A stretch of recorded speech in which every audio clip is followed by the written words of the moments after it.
is uncomparable. Ọlọ́run tí ò láfiwé. He is unchangeable. Ọlọ́run tí ò sí. He is unmovable. Ọlọ́run tí ò ní rárá. Ẹja ńlá inú wa adúpẹ́ lọ́wọ́ rẹ̀ pé Olúwa mà ṣe o fún títóbi rẹ̀. Tọ́pẹ́ Àlàbí sọ wípé Ọlọ́run tí a ò mọ ìgbà tó dé adé. Àmọ̀ ìgbà tó dé adé yẹn. So a lè sọ pé kádé ó pẹ́ lórí ẹ̀. Bàtà tó wà lẹ́sẹ̀ àmọ̀ ìgbà tó wọ̀ ọ́. So ó ti wà láti ayérayé. Open your mouth and begin to appreciate him for whom he is. For whom he is. For whom he is. Let's appreciate him.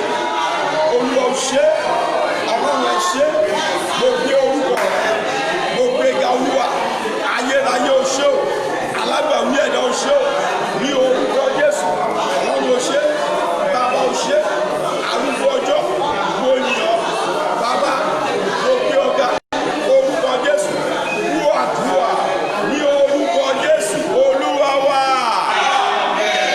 Ẹ jẹ́ ká mú ọwọ́ wa, mo fẹ́ ká kọ orin yìí láti dúpẹ́ dáadáa. I want us to sing this song to appreciate God more. Amen. Amen. Ayé mi yìn ọ́ lógo bàbá, ọwọ́ wa méjì méjì. Ọkàn mi gbé ọ̀gá o bàbá. Ayé mi yìn ọ́ lógo bàbá. Ọkàn mi gbé ọ̀gá o bàbá. Ọba tó gbogbo lórí èyí ayé.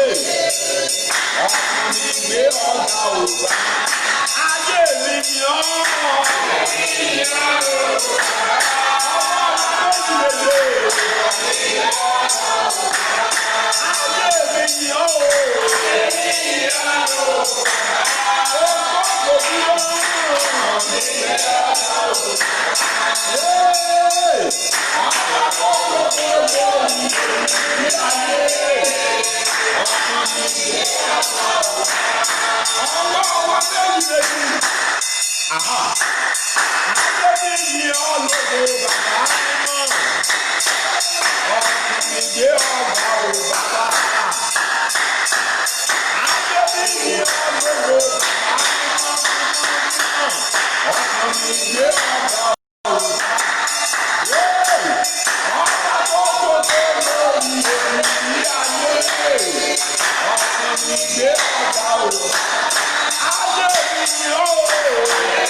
gbàdúrà yìí ká tó wọnú iṣẹ́ ìránṣẹ́ ti àárọ̀ yìí lọ. I want us to pray this prayer before you go into. Ẹ má gbàgbé prógrámù yìí òru la máa ń ṣe tẹ́lẹ̀. You don't forget, you do observe this program in the midnight.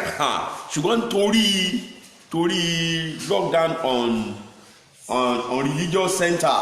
Because of the lockdown on religious center. So láti bí March báyìí. Since March now. Láti wá ń ṣe online. We have been observing it online. So láàárọ̀ yìí ẹ̀mí Ọlọ́run fi sí mi lọ́kàn pé àárọ̀ yìí ni ká gbàdúrà yẹn. This morning the Lord lays in my head and we pray the prayer in the morning. And wherever you are watching me. Ibikíbi jẹ́ bá ti ń wò mí. Please connect with us. Ẹ ní àsopọ̀ pẹ̀lú wa báyìí. Like and share. Lórí ẹ̀rọ alátagbà fẹsẹ̀ máa wà tààràtà. Like it and share it and invite some other of your friends also to watch the program and connected with us in prayer. Nífẹ̀ẹ́ rẹ̀ pé káàkiri pẹ̀lú àwọn ọ̀rẹ́ ìbátan ojúlùmọ̀ rẹ̀ kó sì darapọ̀ pẹ̀lú wa nínú àdúrà yìí. And as you are doing that, the Lord will bless you mightily in Jesus' name. Amen. Amen. Amen. Amen. Amen. Onísàlẹ̀ sáàmù wípé bí èmi bá gba ẹ̀ṣẹ̀ lé àyà mi, The psalmist says, I regard iniquities in my olúwa hand. kì yóò gbóhùn mi. Lord will not answer me. Ẹja gbàdúrà láàárọ̀ yìí. Let's pray this Olúwa morning. ẹ̀ṣẹ̀ tí ò ní jẹ́ kó gbóhùn mi. Saying that you allow you to hear Ní my voice. wákàtí àdúrà yìí, In this prayer, olúwa fàánú dáríjì. Lord forgive me. Ọlọ́run fàánú dáríjì. Forgive me. Ẹ̀ṣẹ̀ tí ò ní jẹ́ kó gbóhùn mi. That you allow you to hear Olúwa my voice. dáríjì. Lord forgive me. Ẹnìkan gbóhùn sókè ó yá àdúrà dá. Ẹja gbàdúrà yẹn dáadáa. Ẹ̀ṣẹ̀ tí ò ní jẹ́ kó gbóhùn mi láàárọ̀ yìí. Alágbàwí ẹ̀dá. Fàánú dáríjì. Fàánú dáríjì. Fàánú dáríjì. Fàánú dáríjì. Orúkọ Jésù Olùgbàlà. Bíbélì ní pé bí a bá gba ẹ̀ṣẹ̀ ní àyè ní àyàwó Olúwa tó gbé wa àṣìṣe wa tí ò ní kẹ́kẹ́ gbọ́ wa. Olúwa dáríjì o. Ọlọ́run dáríjì. Olúwa dáríjì. Ní orúkọ Jésù. Olúwa dáríjì. Ní orúkọ Jésù. Olúwa wá. Amen. Ẹ bá mi gbé aago. God bless you. Praise the Lord. Hallelujah. Let's have a seat. Jẹ́ kí a jókòó. I want us to look at the word of God, Mo fẹ́ ká wo ọ̀dọ́ Ọlọ́run. and this will help us when we are praying. Ilé ìyàrá wà lọ́wọ́ tá a bá ń gbàdúrà.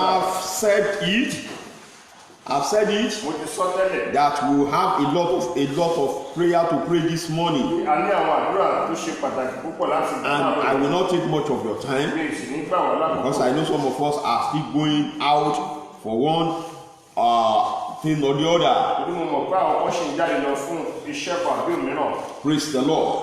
Let's open our Bible to Revelation chapter 5. Ìwé ìfihàn orí ìkarùn-ún. I made the introduction of this prayer on Tuesday, Mo ṣe àlàyé àdúrà yìí ní ọjọ́ ìṣẹ́gun. but because of little time, Nítorí àkókò díẹ̀ tí a ní. those who are connected with me on WhatsApp, they will see the prayer.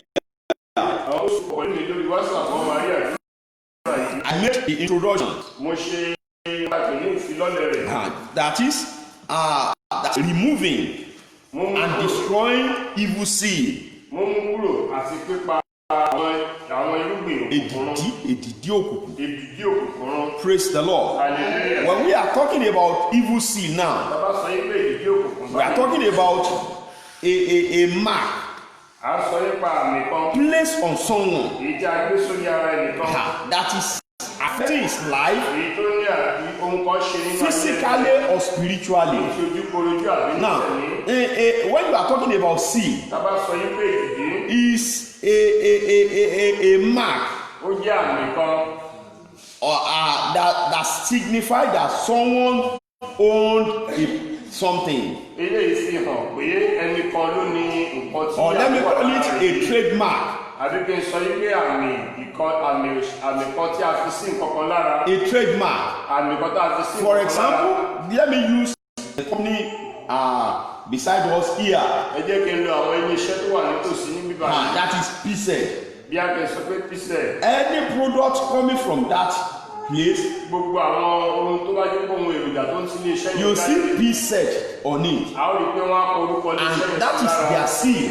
Òun ni ìdí ilé That is the trademark owner. A rí i pé àmì okòwò tó wà lára wọn. That they are the owner of that product. Tó sọ wípé àwọn náà ní àwọn. They are the one that manufacture that product. Àwọn kan ní olùṣe nǹkan yẹn. If you buy an electronics, for example, Tó bá ra àwọn ohun èlò ìdílé. maybe for example LG, Fún àpẹẹrẹ tó bá jẹ́ pé LG. you see that seal is there, LG.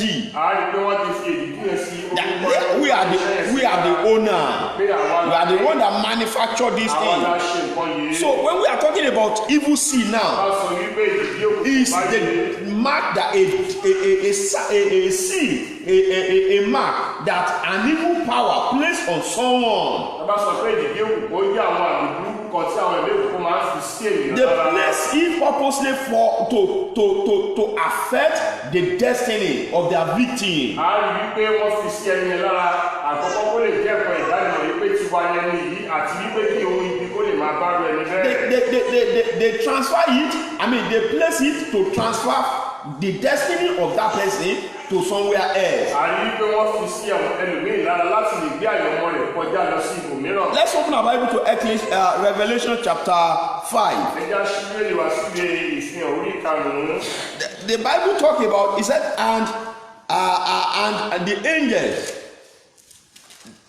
and I saw in the right hand of him that sat on the throne a book written within and without, and sealed with 7 seals. mo sì rí ọwọ́ ọ̀tún ẹni tí ó jókòó lórí ìtẹ́ náà, ìwé kan tí a kọ nínú àti lẹ́yìn tí a sì fi èdìdí méje yí. Praise the Lord.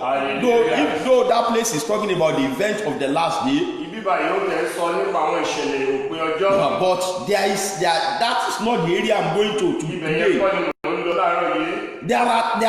There are things that are written about you, àwọn ọmọ wà láti kọ́ nípa tirẹ̀, and which nobody will be able to read èyí tí ẹnikẹ́ni ò ní lè kà. if an evil seal is upon him. èyí tó jẹ́ pé tí èdìdí òkùnkùn bá ti wà lórí rẹ̀. Praise the Lord. hallelujah. Amen. Amen. Let's open our Bible to Ecclesiastes chapter 7 and chapter 10. orí ìkarùn-ún. I want to read from verse 5. mo fẹ́ kà láti ẹsẹ̀ ìkarùn-ún. Ecclesiastes chapter 10. ìbí oníwàásù orí kẹwàá. I want to read from verse 5. mo fẹ́ kà láti ẹsẹ̀ ìkarùn-ún. There is an evil which I have seen under the sun, and as an error which proceed from the ruler. ibi búburú kan bẹ tí mo rí lábẹ́ òrùn bí ìṣìnà tí ó ti ọ̀dọ̀ àwọn ìjòyè wá. Verse 7. I have seen servants upon horses, and princes walking as servants on the earth. ẹsẹ̀ keje mo rí àwọn ọmọ ọ̀dọ̀ lórí ẹṣin àti àwọn ọmọ aládé rìn bí ọmọ ọ̀dọ̀ ní ilẹ̀. Can you see there? ṣáàlì rí níbẹ̀ Now, báyìí. the evil seal limits someone, limits his progress, limits his achievement in life. èyí òkùnkùn àríkẹ́ wá mú ọ̀pọ̀lọpọ̀ èèyàn wá sí abẹ́ ìdíwọ̀n, ó mú àyànmọ́ ọ̀pọ̀lọpọ̀ sí abẹ́ ìdíwọ̀n, mú ìṣeré wọn sábẹ́ ìdíwọ̀n, mú ìtẹ̀síwájú wọn bọ́ sí abẹ́ ìdíwọ̀n. So if you are hearing me now, tó bá ń gbọ́ mi báyìí, if these signs are manifesting in your life, tí àwọn àmì wọ̀nyí bá ń farahàn nínú and I want to rẹ, make mention, èyí tí mo fẹ́ sọ nípa rẹ̀, then you need to be serious and violent in prayer this o morning. gbọ́dọ̀ gbàdúrà takuntakun láàárọ̀ yìí. When someone begin to experience nígbà tí èèyàn bá ti ní ìrírí, denial of his benefit, ó ti rí pé a ti ń fi àwọn ẹ̀tọ́ rẹ̀ a ti fi ń dùn ún. what rightly belong to him, ohun kan tó jẹ́ ẹ̀tọ́ ẹni yẹn he could gangan, not get it. ohun kan ò tiẹ̀ Maybe at the place of work, bóyá níbi iṣẹ́ rẹ̀ ni, maybe in his matrimonial home, bóyá nínú ìgbéyàwó rẹ̀ they deny you of what belong to àwọn you. ẹ̀tọ́ tó jẹ́ kó jẹ́ tiẹ̀ la ti fi That is dùn a ọ́. sign of evil seed. eléyìí fi hàn wípé àwọn ìdíje òkùnkùn wà There lábẹ́ is rẹ̀. turbulence in your marriage. When there is turbulence in your nígbà marriage, tí ìjì àti làásìgbò bá farahàn nínú ìgbéyàwó rẹ̀, or you experience late marriage, àbí ẹni yẹn kò jẹ́ kó tiẹ̀ lè fi rí ìyàwó ọ̀hún ṣe.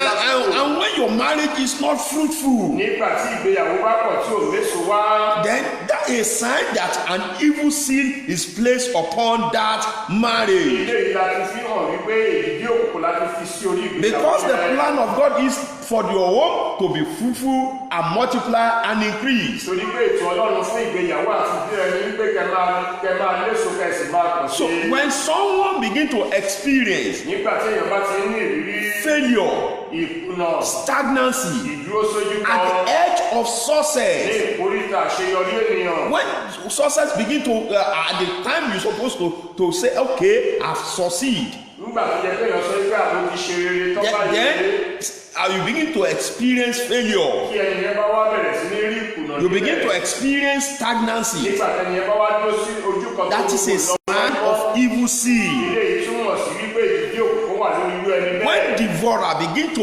manifest nígbà tí àwọn ajẹrẹ́rú bá bẹ̀rẹ̀ sí ní and they begin to devour your effort, wọ́n wá bẹ̀rẹ̀ sí ní jẹ gbogbo ìlàkàkà àti ipá rẹ̀ it run. means devourer is operating somewhere. ní ó ti mọ̀ It yí means pé evil seed is upon your ó life. ti mọ̀ yí pé ìdíje òkùnkùn ti bẹ̀rẹ̀ sí ṣiṣẹ́ lórí ìgbà When destiny helper begin to disappear, nígbà tí àwọn olùrànlọ́wọ́ àyẹ̀wò bá bẹ̀rẹ̀ sí ní pápẹ́ ìdí àti they begin to run away from you. wọ́n sá kúrò It fún means ọ. there is a mark on you that is sending them away. túmọ̀ sí pé àmì kan ti wà lára ẹni yẹn tó ń lé àwọn olóore jìnnà nìyẹn. Then you need to pray.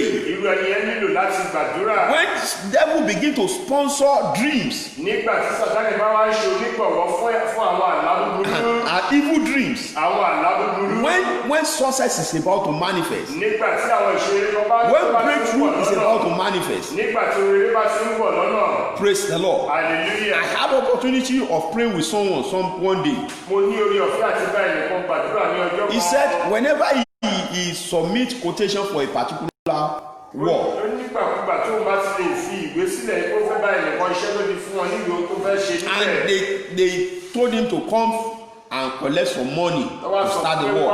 wá gba owó díẹ̀ kó bẹ̀rẹ̀ iṣẹ́. He said he who had a dream, ó lóun á wá lálàá. in that dream only him will be pushing trailer ó ní nínú àlẹ́ àwọn arígbó òun nìkan ṣe lòun ti ọkọ̀ ńlá. with cement inside. tí ó dẹ̀ kún fún sìmẹ́ǹtì. He said he will push ó lóun á tì í títí. and then wake up.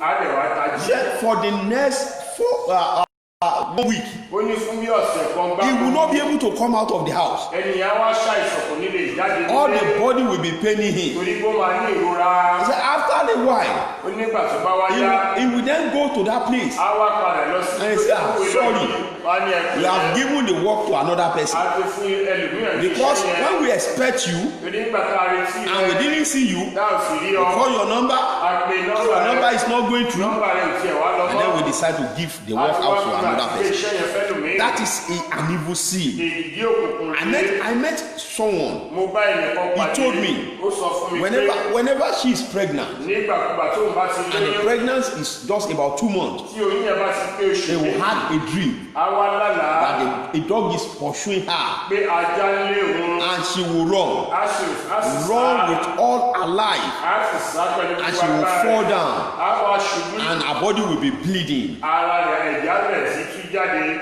And by the time she will wake up, nígbà tó bá máa jí she will be bleeding. a rí pé oyún yẹn ti bàjẹ́. Praise the Lord. hallelujah. That is evil seed èdìdí òkùnkùn rèé operating in her life. tó ṣiṣẹ́ nínú ayé ẹni I bẹ́ẹ̀. prophesy into your life this mo morning. sọ tẹ́lẹ̀ sí ayé rẹ̀ láàárọ̀ yìí. When if where evil seal is hidden in your life, níbi gbogbo tí èdìdí òkùnkùn farasin sí the blood of Jesus will locate it ẹ̀jẹ̀ Jésù àwọn and cleanse it off in Jesus' name. When your effort will not yield result, nígbà tí gbogbo ìlànà rẹ tí o bá ti mẹ́sì when you jáde. are struggling and working tirelessly nígbà tó bá ń ṣiṣẹ́ takuntakun. and you cannot achieve anything, tó lè wá rí ohun àbájáde. an evil seed is operating somewhere. túmọ̀ sí pé ìdí òkùnkùn ṣiṣẹ́. When people begin to hate and reject you without any reason, nígbà táwọn èèyàn bá bẹ̀rẹ̀ sí ní kó ìlera rẹ tó wá ń pọ̀ ẹ́ sílẹ̀ láì nídìí.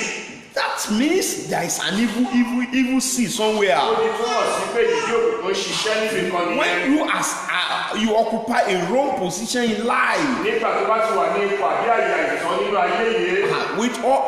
when you look at some people, ó wá rí àwọn ènìyàn kan. despite all the certificates, wà á pè pẹ̀lú gbogbo ìwé ẹ̀rí. despite all the connections, pẹ̀lú gbogbo àsopọ̀ tí wọ́n ní. despite their exposure, bí wọ́n tiẹ̀ tí wọ́n ti ní gbajúmọ̀ bí wọ́n ti lajú tó. yet síbẹ̀ they occupy a wrong position. a rí pé àyè àìtọ́ kan ni wọ́n máa bá ara wọn. Praise the Lord. hallelujah. Praise the Lord. hallelujah. That is a sign that an evil seal is operating. àmì tó fi hàn ní pé èdìdí òkùnkùn ń ṣiṣẹ́ lára ẹni ènìyàn.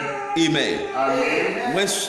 Another thing is that when someone begin to experience a kind of sickness that defy medication, àrígbé nígbà tí wọn bá ti wá ń ṣe àìsàn léraléra tí àìsàn yẹn ti wá ń jágùn tí ó jẹ́ kó ti lóríṣiríṣi ògùn tí ò tiẹ̀ wá gbóògùn yẹn mọ́.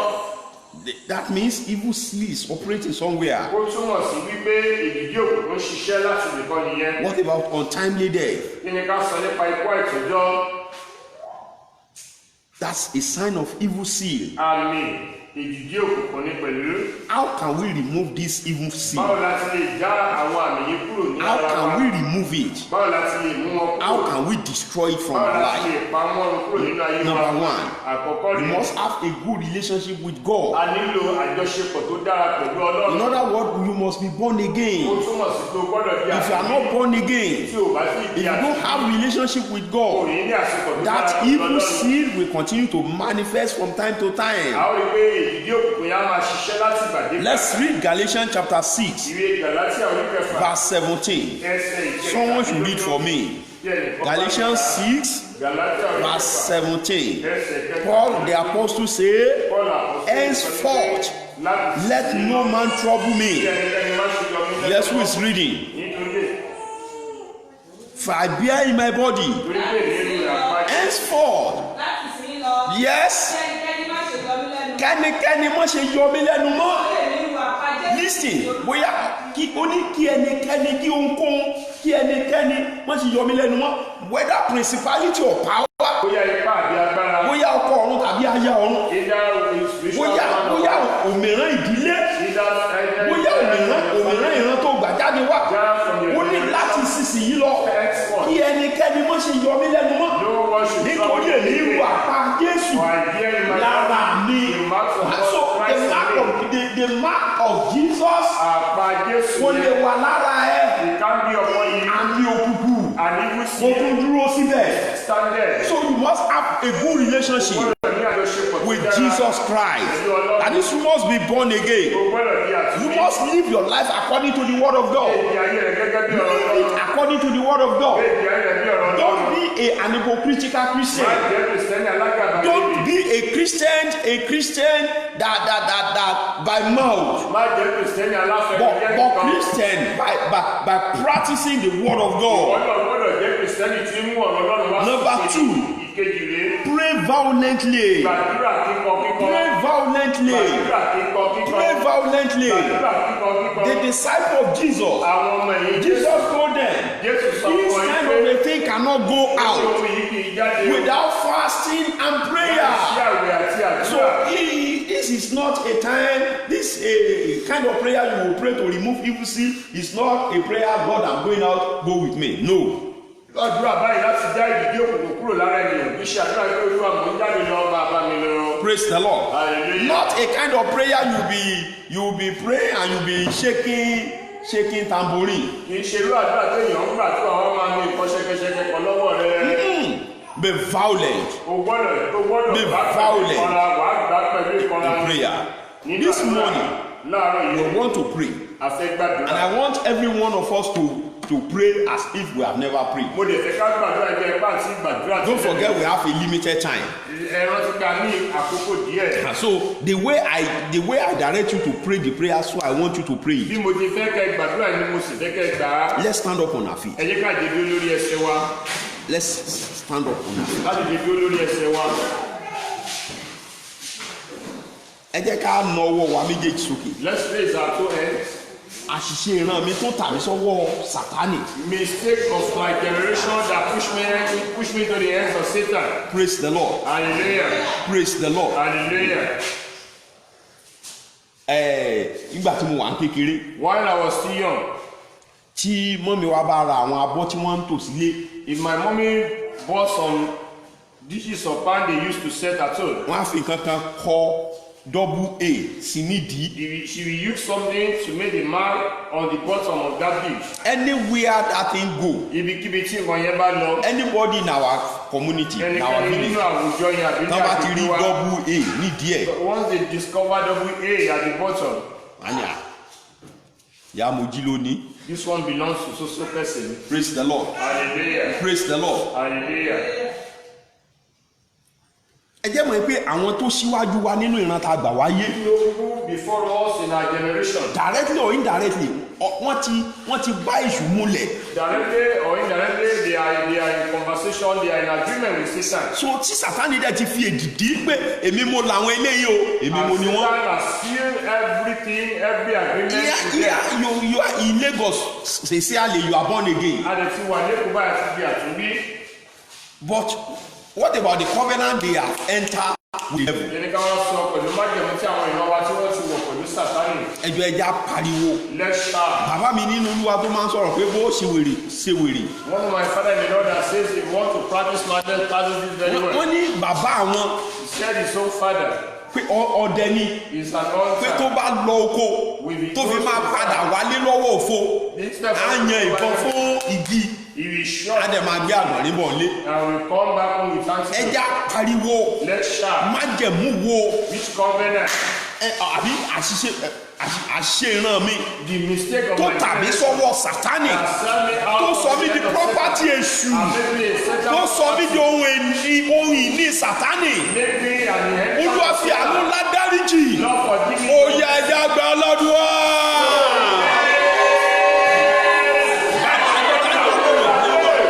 Àṣìṣe ìran mi lórúkọ Jésù Olùgbàlà tó tàbí sọ́wọ́ Sátánì.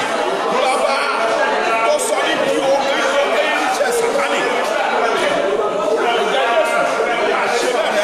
Kàṣe bẹ̀rẹ̀ lórúkọ Jésù Olùgbàlà. Kàṣe bẹ̀rẹ̀.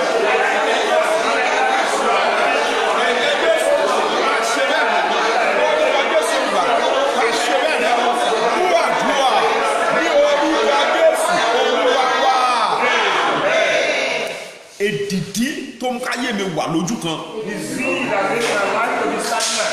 Ẹ̀jẹ̀ Jésù parẹ́ láyé mi Lord, báyìí. you are worthy of my life. Mo fẹ́ kó gbàdúrà láàárọ̀ yìí o. I want you to pray this morning. Ẹ̀yin tẹ́ ń gbọ́ mi nílé náà gbàdúrà. You listening to me, I told you. Pray. Except tó wá jẹ́ pé okay you are satisfied with the position you are. Except you are satisfied with the position you are. Tí ipò tó wà bá ti tẹ́ ẹ lọ́rùn, Once you are satisfied with your o position, nílò àdúrà yìí. you don't need this Ṣùgbọ́n prayer tí again. ipò tó wà bá tẹ́ ọ lọ́rùn, Once you are not mo satisfied, fẹ́ kó o pe orúkọ I Jésù. want you to call the name of Èmi Jesus. ní Sátánì Seal of tó Satan. dá ayé mi dúró sójú kan. Stagnate my Tó dá life. iṣẹ́ mi dúró sójú kan. Tó dá ayé àwọn ọmọ mi dúró sójú kan. Stagnate my children. Ẹ̀jẹ̀ Jésù. Lord, forgive Ó yá kárẹ́ láàárọ̀ yìí o. Ó yá dúró dé.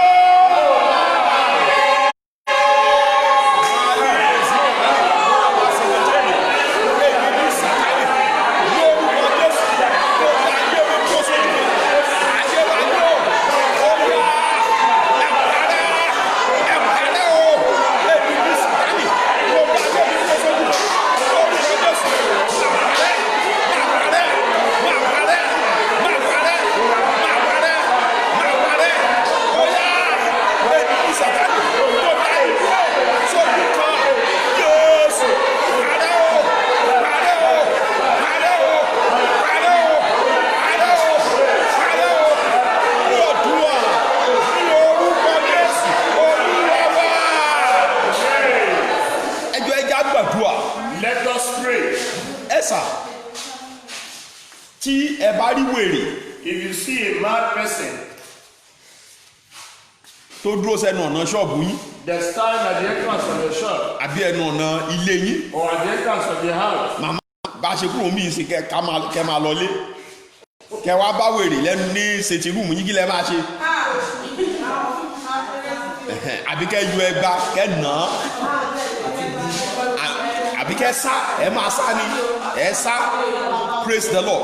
Ẹ jẹ́ mọ̀ pé ẹni tó yẹ kó ṣàánú fún ọ̀pọ̀lọpọ̀ nù wa many that are supposed to have ìrí mercy tó ń on rí us, wa the way they are seeing us, ìrí ẹni tí ò yẹ ẹni tí ò ẹni no kì í ṣe ẹni tí ò jámọ́ kankan ìrí ẹni àṣà fún torí pé àmì kan wà lára wa because they are seeing upon us that makes the benefactor to stand. ẹnu ọwọ́ yín méjèèjì sókè Raise your two hands. pé orúkọ Jésù tó Call the name of Jesus. àmì tó wà lára mi The marks on me. tó lóore fi ń sá fún mi The benefactor orúkọ speaks tí to mo me. fẹ́ ká mọ̀ ní wípé What I want us to know. ṣe rí ó nira fún wa ayé ìgbà kan wà téèyàn lè dá dìde fúnra ẹ̀ It is sometimes you can rise by ó yourself. lè dìde fúnra ẹ̀ láìsí ìrànlọ́wọ́ anybody but the present day we are But the present world we are now. kò rọrùn fún èèyàn láti dá dìde For somebody to ó rise. nílò ìrànlọ́wọ́ àwọn kan láti gbé ọ dìde Somebody assistance to rise. ṣùgbọ́n tó bá jẹ́ pé àwọn tó yẹ kó gbé ọ dìde yẹn Even if you wọ́n wá rí ọ wọ́n wá ń sá they now báwo see ni that onítọ̀ adágbé look at it for example mo sọ pé ẹni kì í ṣe pé ẹni yẹn sọ ní sọ ìka ẹni yẹn kọ́ wọ́n pé dáàdì ó lágbára ọgbọ́n wo lẹ̀ báwo ni ẹ ṣe during this pandemic how church you open anything o ṣe no tithe no offering how are you surviving mo ní it's by the grace of God torí pé Ọlọ́run fi sí àwọn kan lọ́kàn for Lord has made it in some people's hearts láti ṣàánú mi to help me. praise the Lord. Hallelujah. Now and not all of them even àwọn tó Ọlọ́run fi sí lọ́kàn yẹn and every month they are not even member Some of them are not members. lára àwọn èèyàn yìí gan wọn tẹ̀ ṣe ọmọ ìjọ. Some of them are not even living around here. àwọn ọ̀pọ̀lọpọ̀ wọn gan ọ̀tí ẹ̀gbẹ́ lágbègbè ibi. Praise the Lord. Hallelujah. Now, what am I trying to bring out? kí ni mo ń sọ Kí irú àwọn yẹn wá máa rí mi bí ẹni tán sá fún. those people should now see me and they run. Ẹgbọ́n ṣe rò pé wọ́n máa ronú kàn mí. do you think they will think Ẹjọ́ ẹja gbàdúrà. Àmì tó wà lára mi. Táwọn tó yẹ kó ṣàánú mi fi ń sá fún mi. Olúwa pa àmì yẹn rẹ́ lónìí. Ẹ̀jẹ̀ Jésù pa àmì yẹn rẹ́. Ó yá pariwo ọdún ọdún.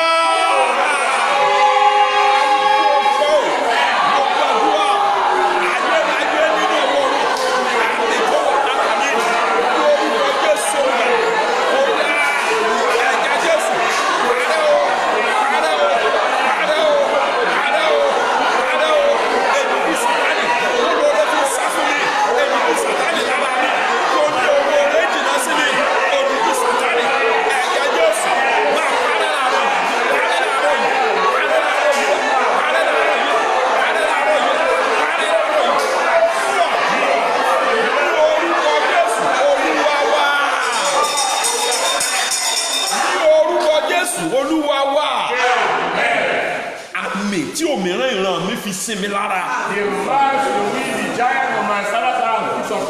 Tó mú kí ayé mi máa jó àdúrà ẹ̀yìn. Ẹjọ́ ẹja gbàdúrà. Ẹjọ́ ẹja gbàdúrà yẹn o. Ẹja gbà. Arákùnrin kan ó ń sọ ó ń mínísítà ni o. I was in the place. Ó wọ́n mínísítà ó ní family àwọn. You must say their family. Pé tán bá ti wọ 2025 náà ti máa ń the breakthrough wọn ti máa ń bẹ̀rẹ̀. When they enter to the age of 2025 they will have their breakthrough. Wọ́n máa ní breakthrough yẹn ni. They will have their breakthrough. Pé but immediately tán bá ti pé 50 báyìí. When they enter pé kò sí tí ẹnìyẹn lè ní. No matter what that person kò sí bó ṣe kó tóbi tó láyé. No matter how much no matter bó ṣe kó ga tó. No matter pé how ibẹ̀ much yẹn added nose dive á padà wálẹ̀. And that person will just come down suddenly. Á padà wálẹ̀. Praise the Lord. Hallelujah. So how it has been in their generation. Bóde ṣe rí nínú ìran wọn nìyẹn. Praise the Lord. Hallelujah. Pé wọ́n lead àdúrà pé ká gbàdúrà. She was leading the prayer. Pé ti family tòun ló ń sọ yẹn òun mọ ti family ẹlòmíì. That's about her family. She didn't know about her. N fẹ́ ká gbàdúrà. I want you to pray. Àmì tí òmíràn ìran mi fi sinmi lára. The marks of the giant. Tó mú kí ayé mi máa dúró yìí. Ẹ̀jẹ̀ Jésù. Ó yá bá mi bẹ́ẹ̀ rẹ́ lára mi. Ó yá gbà aládùúgbò. Àdúrà jẹ́ dáadáa. Ọ̀dọ́ mi. Ó yá.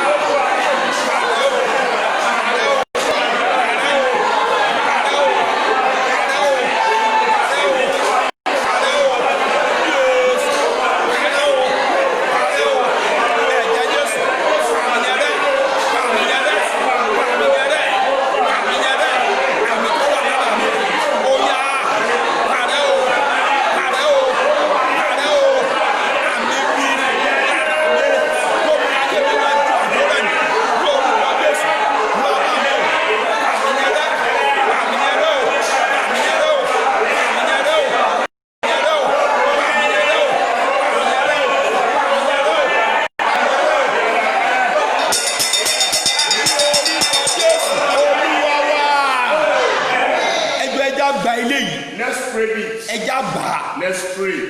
Kéèlò rárá. Shout. Kéèlò rárá. Shout in the loud voice. Àmì tó ṣẹ́rí, let me say this. Then sọ eléyìí.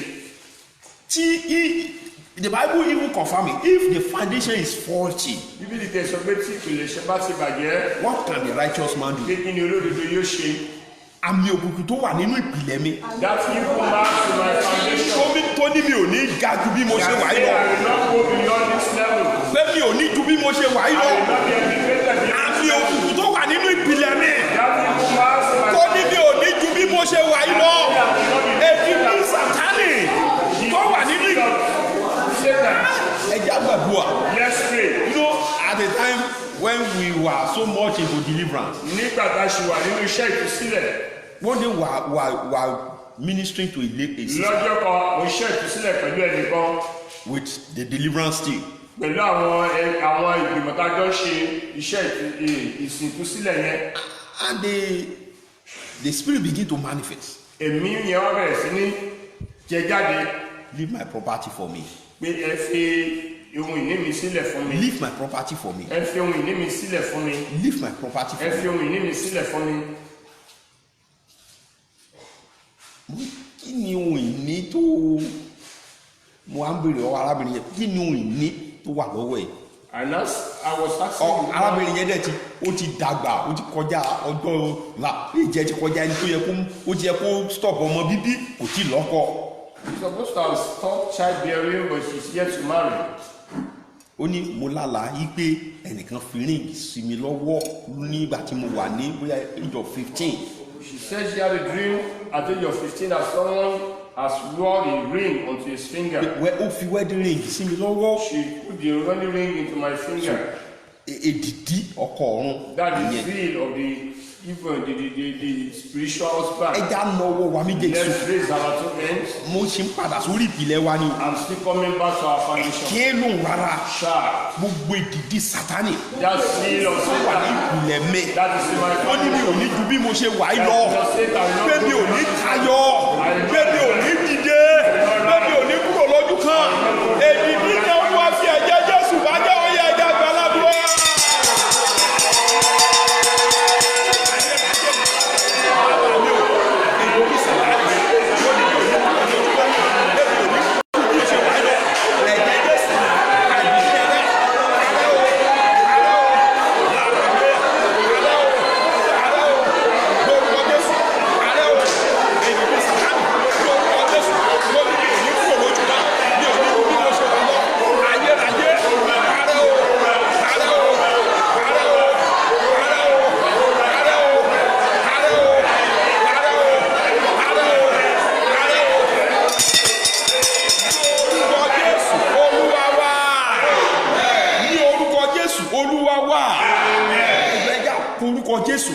Let's call the name of Jesus. Èdìdí ọkọ ọ̀run. The seal of spiritual husband. Lára ìgbéyàwó mi. In my marriage. Èdìdí aya ọ̀run. The seal of Lára ìgbéyàwó mi. in my marriage.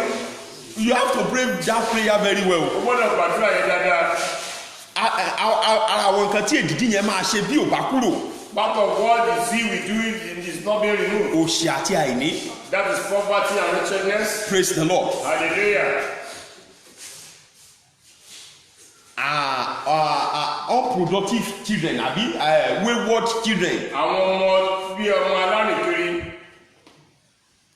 Untimely death. Àti ikú òjijì. Either for the husband or the wife. Bóyá láti ọ̀dọ̀ ọkọ àbí aya. Ẹja gbàgbọ́. Let's pray. Èdìdí Sátánì lára ìgbéyàwó mi. The seal of Satan upon my marriage. Èdìdí ọkọ ọ̀run. The seal of Èdìdí aya ọ̀run lára ìgbéyàwó mi. marriage. Ẹ̀yin ọ̀dọ́ tẹ́ wá bí ẹ gbà á dáadáa. The youth here you pray. Èdìdí ọkọ ọ̀run lọ́wọ́ lára mi. The seal of spiritual husband on me. Iná kó parẹ́ báyìí. Lord, should be Iná fire. parẹ́ báyìí. Iná parẹ́. Gbogbo èdìdí ọkọ ọ̀run nínú ìgbéyàwó mi. Èdìdí aya ọ̀run nínú ìgbéyàwó mi. Iná parẹ́ ẹja ọgbà aládùúgbò.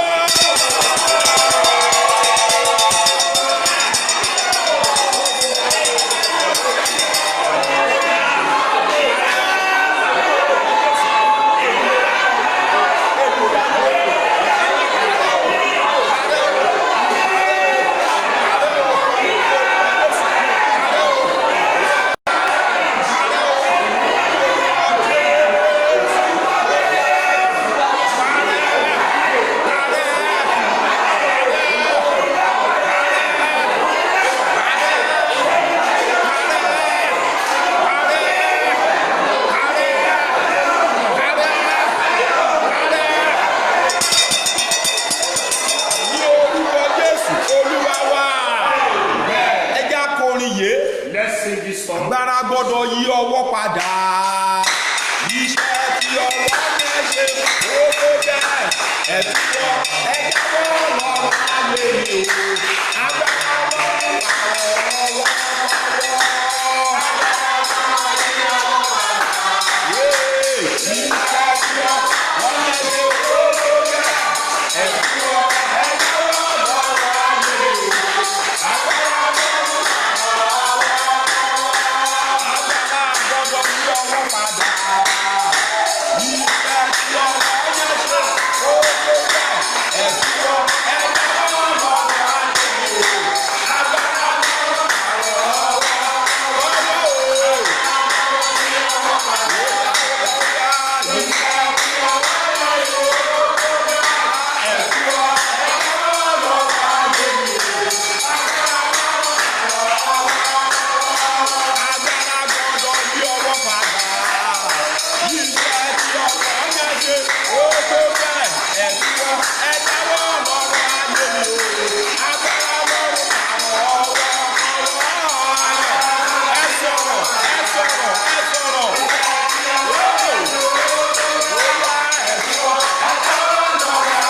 gbàdúrà Let's pé orúkọ Jésù call the name of Jesus. tó nínánú With fire. tó sán bí àrá. Don't trust him. Olúwa gbogbo ìdìdí Lord, every tó sọ rere di èèwọ̀ mi. evil things that are coming Ẹ̀jẹ̀ Jésù ó yá mú kúrò lára mi. Mo ti rí èèyàn kan sà. I've seen someone. Mo ti rí èèyàn kan I've seen someone. tó bá wọ aṣọ tuntun lénìí. If you wear any new clothes today, Aṣọ yẹn èyí náà ló máa àdẹ̀yà nǹkan kan máa kó máa ya ni. Bó bá wọ Tòkunbọ̀ yẹn lè lo several years kó má jà. Ẹ pariwo let's start. agbára èdìdí tó wà lára mi. See my life. Tó sọ rere di èèwọ̀ fún mi. Ẹ̀jẹ̀ Jésù ká èdìdí bẹ̀rẹ̀. Ó yẹ ẹja gba aládùá.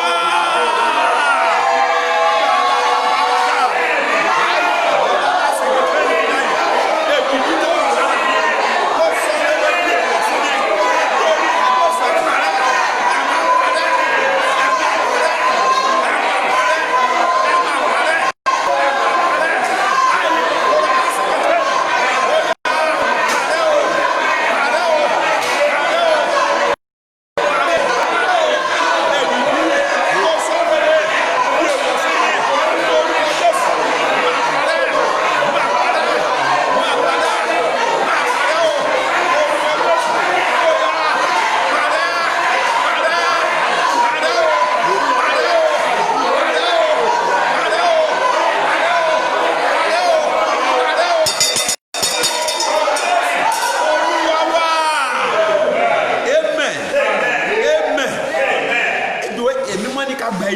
Holy Spirit say you should pray this. Ìwọ fúnra ẹ̀ ló máa gbà o. You pray for yourself. Ìwọ fúnra ẹ̀ ló máa gbà. Pray for yourself. Praise the Lord.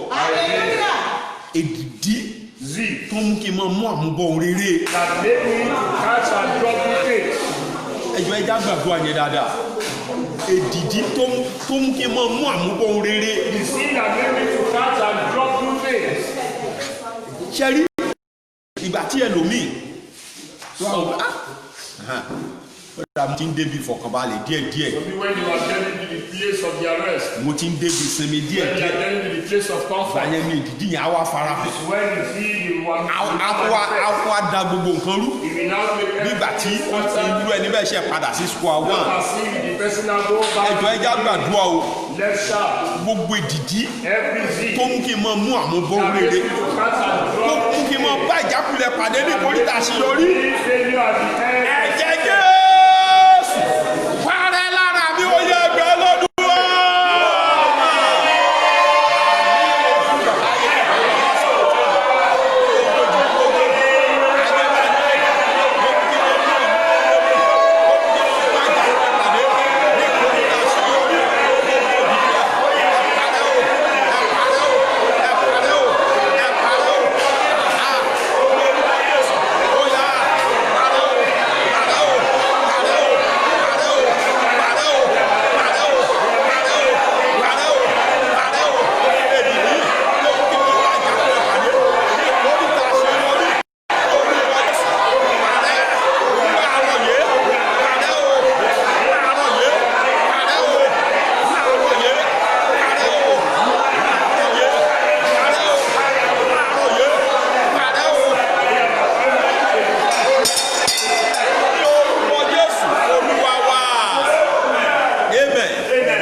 Sókè.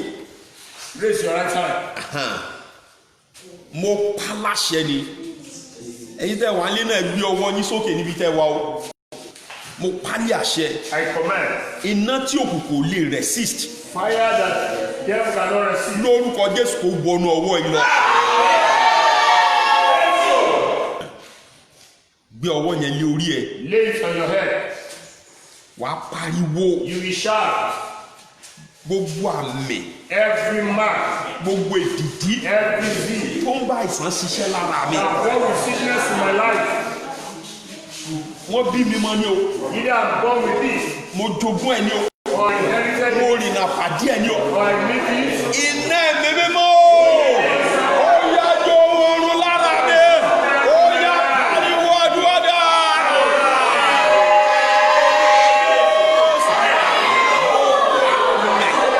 Gbogbo àti bá àìsàn ṣiṣẹ́.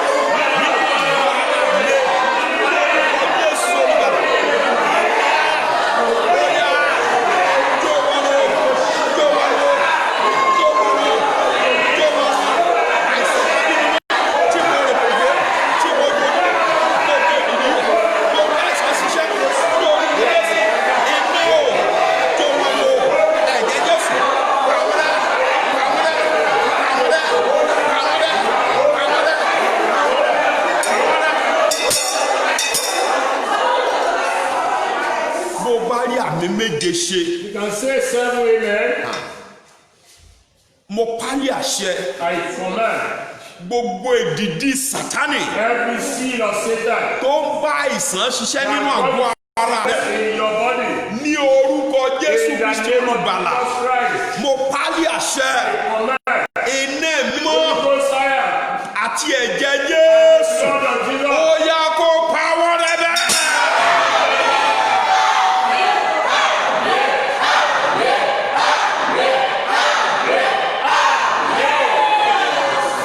àdúrà wa kù mẹ́ta tá a fẹ́ gbà.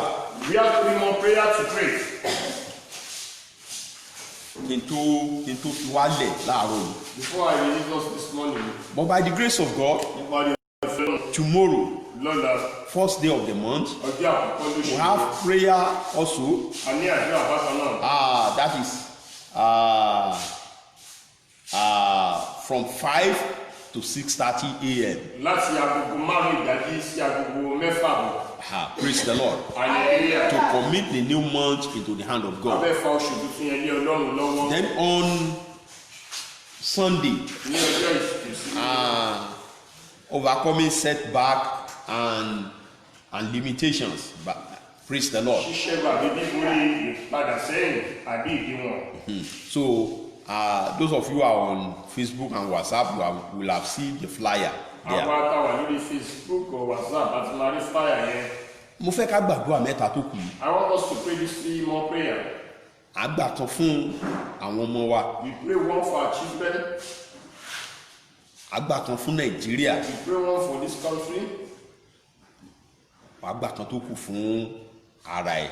And you pray the last one for yourself. Ẹ já kó gbàdúrà fáwọn ọmọ wa. Let's firstly pray for our Ẹ̀kan children. ṣoṣo ni màá pe àdúrà yìí. I'll call the prayer once. Olúwa jẹ́ káwọn ọmọ mi rí àánú gbà níbi gbogbo tán bá dé Lord, láyé. let my children observe mercy, obtain mercy, let them find the eye. Ẹ̀kan ṣoṣo tí màá pe àdúrà yẹn náà And nìyẹn. that's the only time I call the prayer. Ibi gbogbo tán bá dé láyé. Olúwa jẹ́ kí àwọn ọmọ mi rí àánú gbà. Kí wọ́n rí àánú. Kí wọ́n rí àánú. Oyè ẹja gba aládùúwà.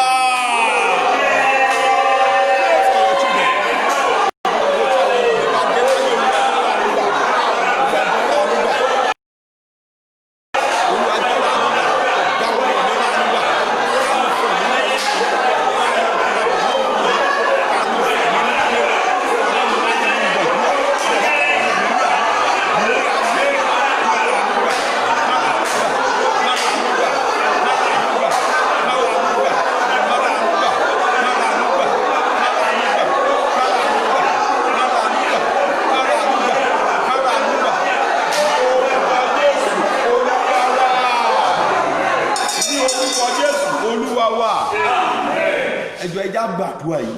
Let's pray this prayer. Kọ́lọ́run kó tún Nàìjíríà tò Lord, should we arrange lọ́nà tó máa gbà rọ àwọn mẹ̀kúnnù lọ́rùn. in the way that you will lead the masses? Àdúrà ni mo fẹ́ ká gbà nìyẹn o. That's the prayer I want us to pray. Praise the Lord. Hallelujah. Now, àwọn ọmọ kan wà ní higher institution. Some children are now in higher institution. Àwọn kan wà tó yẹ kí wọ́n ti ṣe tán báyìí. Some of them supposed to have finished. So tí wọn àdẹ̀ tí torí pandemic tí wọn ní orí ọ̀fẹ́ ní tó dẹ̀ sí tí èèyàn tí mọ ìgbà tí àwọn ọmọ yẹn máa padà wọ school. Because of the Ṣùgbọ́n now pandemic, we are yet to know when they go back to school. mo kàn ń wo orí net wọ́n wá ń list àwọn private school. So I was checking the net. Wọ́n list àwọn private school àti owó wọn. They are listing the private schools and their money. Praise the Lord. Hallelujah. Eléyìí tó fẹ́ kéré jù lówó ẹ̀ dàbí bóyá 750 per semester. Ó ní 1.9 wà nínú wọn. Ó ní 1.5 wà nínú wọn. Ó ní 1.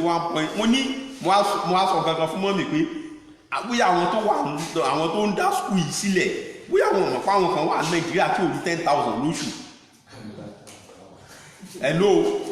Pé wọ́n mọ̀ pé àwọn kan wà ní Nàìjíríà tí gbogbo tán máa rí lóṣù kò kọjá 10,000 tí ò tó 10,000. Praise the Lord. Hallelujah. Praise the Lord. So, and if God did not Ọlọ́run ò bá intervene ṣẹ́rí pandemic yìí á create gap ńlá sáàrin àti ọmọ olówó àti àwọn ọmọ mẹ̀kúnnù.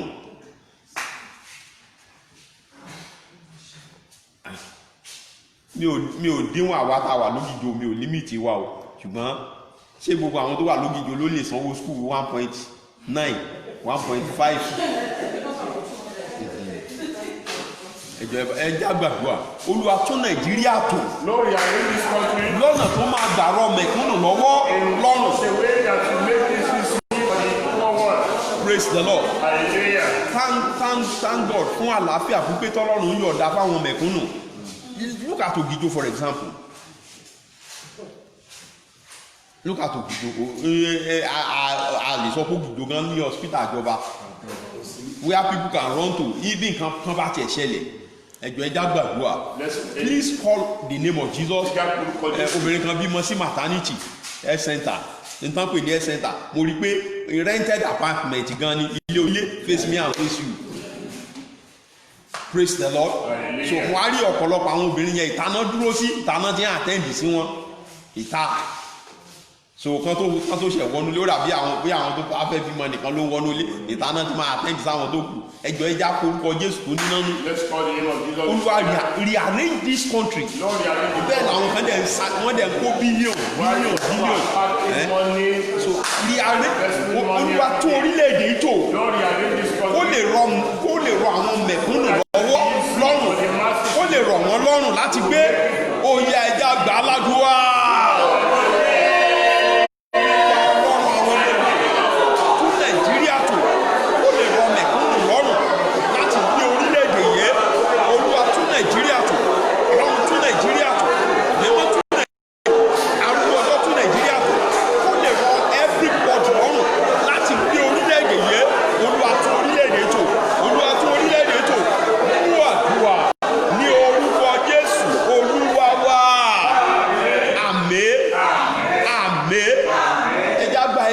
Fúnra wa, Olúwa lábẹ́ àkóso bó ti kó rí, wọ́n jẹ́ fi ẹkún parí 2020.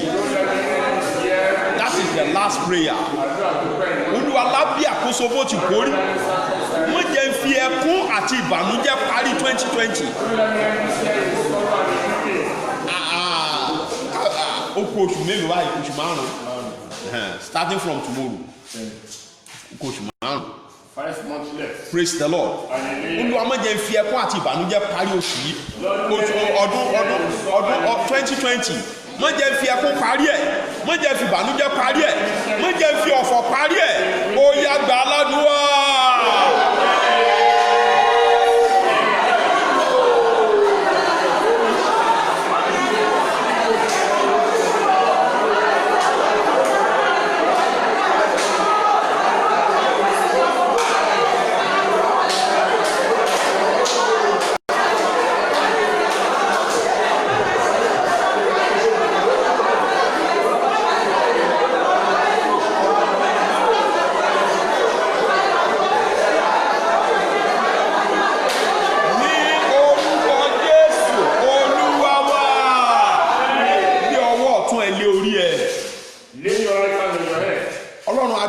Torí bẹ́ẹ̀ ń gbọ́ tiwa ní orúkọ Jésù. Olúwa gba ọpẹ́ wa. Gbogbo àmì òkùnkùn tó ń farahàn ní kòríta àṣeyọrí rẹ, ẹ̀jẹ̀ Jésù ó yá kó máa pa wọ́n rẹ́ báyìí. Èdìdí òkùnkùn tó wà nínú ìpìlẹ̀ tó ti jáde wá ní orúkọ Jésù tó mú kó máa gbègbè ayé ìnira ní gbogbo ìgbà, mo pálí àṣẹ ẹ̀jẹ̀ Jésù ó yá kó pa èdìdí yẹn rẹ́nu ayé rẹ. Èdìdí òkùnkùn tó lè fẹ́ já ọ bọ́ ní ibi gíga lórúkọ Jésù lórí àkàbà ìṣerere, èdìdí òkùnkùn tó lè fẹ́ já ọ bọ́, mo pa láṣẹ láàárọ̀ yìí, ẹ̀jẹ̀ Jésù kó pa èdìdí bẹ́ẹ̀ rẹ́. Àmì òkùnkùn tó lè sọ gbogbo abiyamọ tó wà ń bí di àgàn alẹ́ lórúkọ Jésù olùgbàlà, gbogbo àmì bẹ́ẹ̀ ó yá kó parẹ́ bẹ́ẹ̀.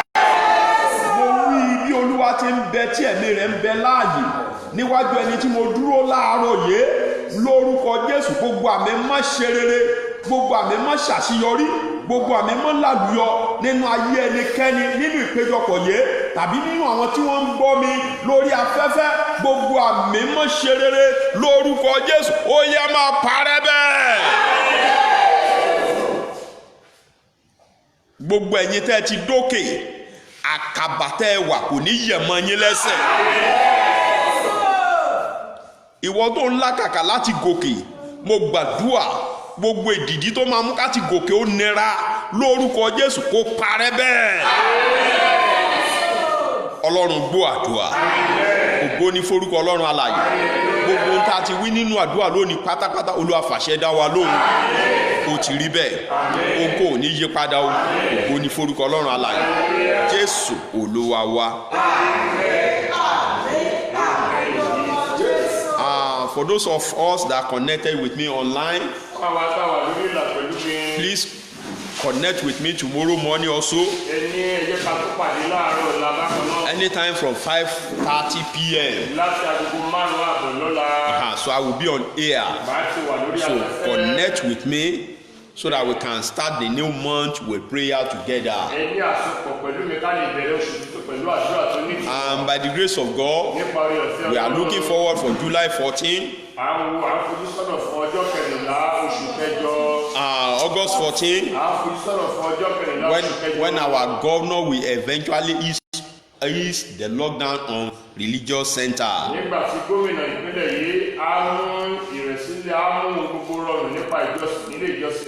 But before then, please still connect with me online. And God will continue to bless you as you are helping me to share this message, as you are forwarding it to other people on your contact, and as you are also commenting. The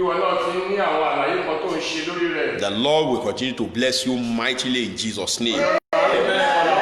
If you have any testimonies, you can send it to my number as text message. Praise the Lord. You can send it to 080 28 26 3773. God bless you. 080 28 26 3773. So you send your testimony as text message, or your prayer request, send it as text message also. Or if you have anything you want me to cancel you on, you can call the number. I will pick it by myself. God bless you. Amen. Àbí o ní ọ̀rọ̀ kan pàtàkì tó fẹ́ sọ fún mi, àbò fẹ́ ìgbaniníyànjú, àbò fẹ́ kí n gbàdúrà fún ẹ lórí ẹ̀rọ alágbèéká mi, pè mí sórí ẹ̀rọ tí mo pè yé, Ọlọ́run á bùkún fún ọ. God bless you. Amen. Amen. Amen.